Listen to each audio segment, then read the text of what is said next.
All right, guys, so I wanted to talk about today something that I believe is really, really super important to chat about when it comes to understanding the importance of developing in terms of performance, right? We want progress. We go to the gym, we train, we put ourselves in sometimes pits in classes. And, we're all searching for an increase in fitness. The majority of people listening to this are inside of the fitness industry. You're probably looking to develop your fitness, your overall competition performance. And from many, many years of, being an athlete myself, but also helping athletes and developing people inside of their fitness, it's kind of become really apparent to me that there are so many fundamental factors to one's progress than just training alone. And I've learned the hard way many, many times of, pushing myself, but not getting the other legs of the tripod, should we say, in place. And therefore, without those foundations, it's like a house, right? Like you can't build the house without the hardcore. Can you maybe tell that my dad was a builder, right? In construction. But without the hardcore, the house cannot be built. It won't stand very long. So we need to kind of have this approach when it comes to our progress, when it comes to fitness, because if we are pushing our body and we're putting it into this state of kind of dis-ease, right? Which we do, we need to allow the body to make adaptations, allow it to progress, allow it to rebuild stronger and faster. But if we're going to do that and we're going to break the body down, then we need to have the right foundations for the body to build itself back up again. If not, then we're in this constant state of dis-ease and we're in this constant state of dysfunction. And that can have a really, really, really negative impact on our growth, on our health as well, which is another big area, it's another topic for another day, but it can have a real big impact on our health overall, and our longevity as well. So, it's something that I think really, really needs talking about. It's something that I think isn't spoken about enough inside of our industry. And so, I think that there are a few different pointers that make up that foundation, that make up that hardcore, that a strong house is going to stand on, or you're going to stand on when you're looking to develop your fitness. Number one is sleep. Number two is emotional stress. So I would say, not just emotional stress, you've got physical stress being training, but I'm talking emotional stress, living in our fight or flight state, always kind of having this constant secretion of cortisol because our body's in this constant state of fight or flight. And with the Western way we live in the Western side of the world, everything is fast paced, everything is demand, everything is action based, everything is got to do everything yesterday. And there is no wonder that there is such a big kind of dysfunction in our society whereby our bodies are not keeping up with the fast paced life. And then, we think we're living like that and then we're training on top of that, and which is an excess demand physically. Then together it's basically a chemical shitstorm. It's a hormonal shitstorm. So we need to kind of really think about that. And we need to think about, if we don't have these foundations in place, how that is going to have an impact on our overall progress and moving forward. And also breaking our body down, training breaks the body down. And if we don't have the areas and the support in place and the responsibility in those areas of our life to build the other stuff, then we're really, really going to struggle to make progress. And if anything, we could potentially end up going backwards or suffering health problems later in life. And it might not be something that we worry about when we're 22 or when we're 25, but when we start to get to, 32, 34, 35, into our 30s and 40s, and we've been living in this state of dysfunction and dis-ease, not disease as in disease, but dis-ease, then we can start to really kind of have the knock-on effect of that. So also nutrition. So I'd say sleep, emotional stress, our physiological changes in our body, and are we supporting them or are we working against them? I would say also nutrition, for performance as well. And then also something that we don't talk about enough is obviously relationship with ourselves. Like if we have a dysfunctional relationship with ourselves and how we see ourselves and the language we use, there is a holistic approach to what I do. There is a holistic journey that I've definitely been on where it's realigning who I am and knowing who I am, right? And being certain in who I am, because when we don't show up in the world our most authentic self and have certainty around who we are and what our values are and what our true beliefs are, and coming out of trying to fit in everyone else's box, then we can really start to excel and we can really start to work in sync with our body, rather than our body just being this vessel that we use and we put out there and we demand from, but we don't give back, right? So how many of us, negative self-talk, bring ourselves down, the language we use, that stuff is never going to nurture your body on a physiological level. It's never going to allow true alignment for it to ever perform its best. So yeah, I didn't really know this stuff. When I was young, I didn't know the importance of that. If I look back now, I was hideous to myself. I would bring myself down. I would fit into a box that I believe everyone else would want me in. And it led to a lot of dysfunction, psychological dysfunction. I wouldn't have any self-belief. I used to lack incredible amounts of confidence. And so it hasn't been until that journey of nurturing a relationship with myself that it's allowed me to unlock new levels of my own potential. And funny enough, my body shows up for me. So listen, no amount of training can ever make up for all of that stuff being completely ignored, basically. And I would argue, especially from working with a lot of athletes inside of our coaching programs, I would actually argue that unless you have those things in place, what's the point in pushing your body? What's the point in trying to strive for greatness or progress or whatever it is that your goals are that come down to progressive overload and, adaptations and turning up to to training and things like that? What's the point in throwing ourselves in there, expecting our body to show up for us if we haven't got the foundational inputs right first? So nutrition, sleep, emotional stress balance, physiological balance, when it comes down to hormones and things like that. What was the other one I said? Completely forgot now. And obviously living in a state of dis-ease, right? Dis-ease and our relationship with ourselves. So those are the core fundamentals of optimal human performance, I would say. And, I think the biggest thing is actually understanding sleep as the first one, right? So let's strip it down to its core basics. Sleep, are we working with our circadian rhythm, right? So when I'm shooting this right now, it's coming into spring. I can hear the birds earlier in the morning. I actually sleep with the window open so I can hear that.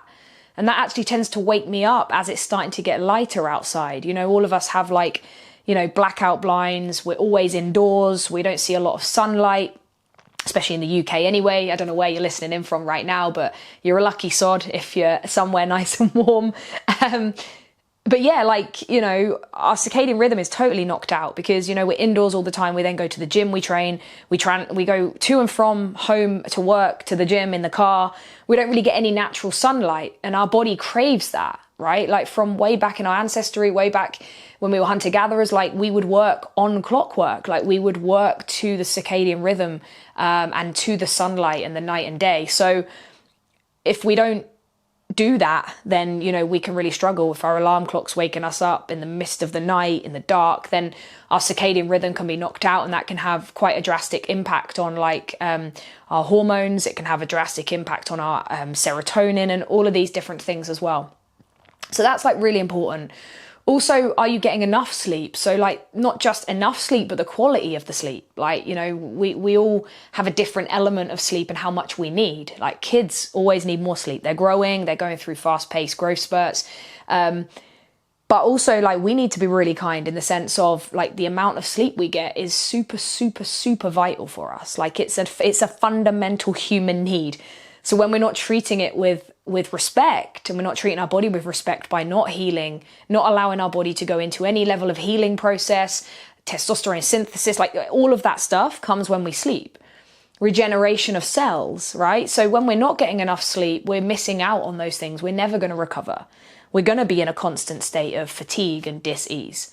So the quality of sleep as well, like what can we be doing to maximize our quality of sleep, like downtime routine? Are we laying on our phone with blue light until we try and nod off? Like that stuff's never going to aid our sleep, right? So we can literally say, oh, I never sleep. There's, magnesium is great.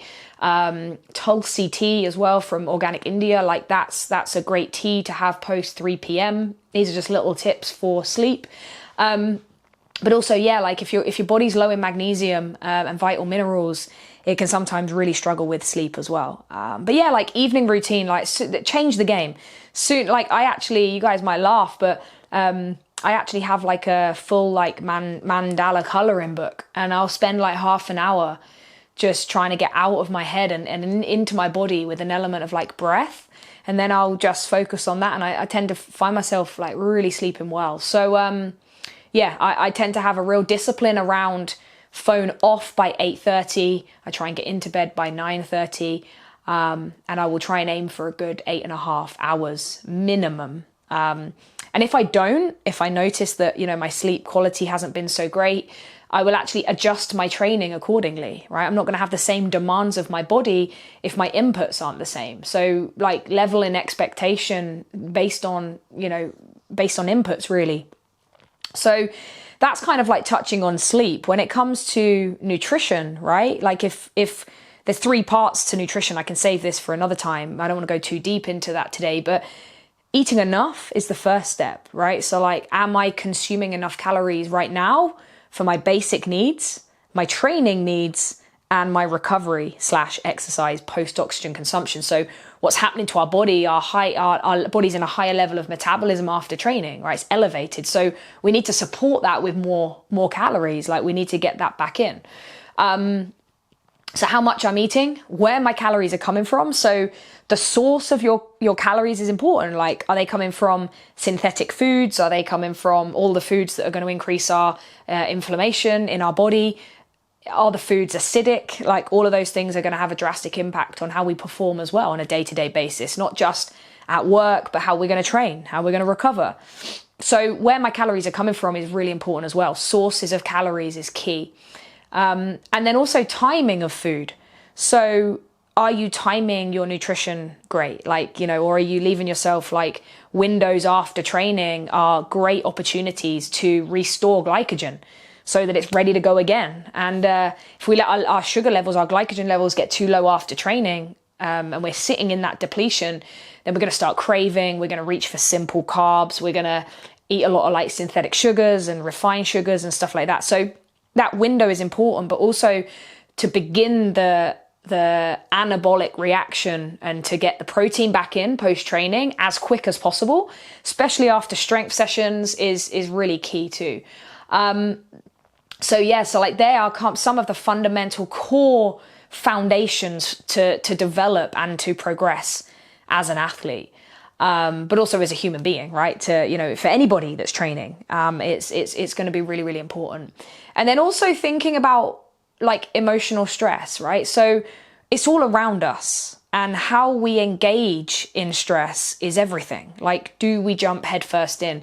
Do we do anything in our day-to-day life?